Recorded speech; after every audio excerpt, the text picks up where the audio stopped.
The perfect husband illusion. Everyone thinks my husband, Daniel, is perfect. At family gatherings, he sits tall and confident, telling everyone how he runs the house with precision.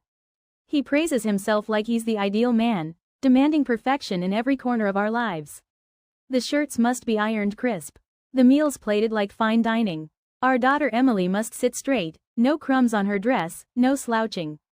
And me? I'm his trophy wife, at least, that's how he wants it. When Emily was born, I wanted to go back to my career.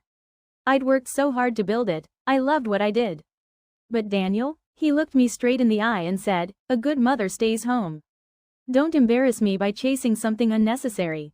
Every time I suggested I could still balance work and family, he would laugh in that cold way of his. "You're too soft, too emotional. Leave the real decisions to me. I'll provide, you just exist." His words, they crushed me, piece by piece. And the worst part? Emily started to notice. One evening, she looked at me with her innocent little eyes and asked, "Mommy, why don't you go to work like Daddy?" I smiled for her sake, but inside, it burned like acid. For years, I swallowed it. The belittling, the arrogance, the way his mother looked at me with approving eyes whenever Daniel barked an order. To her, he was the perfect son, the mirror image of his late father. Strong, controlling, unbending. But then, I discovered the truth. One night, Daniel said he'd be working late.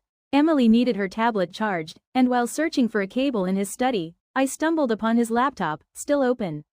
And there it was, a secret life staring back at me. Pictures of Daniel, but not the man I knew.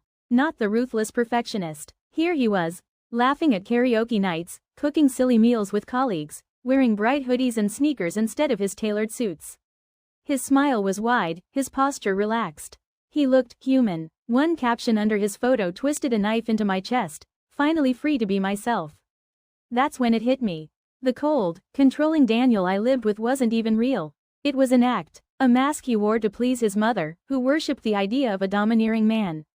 I stared at those pictures for a long time, my hands trembling.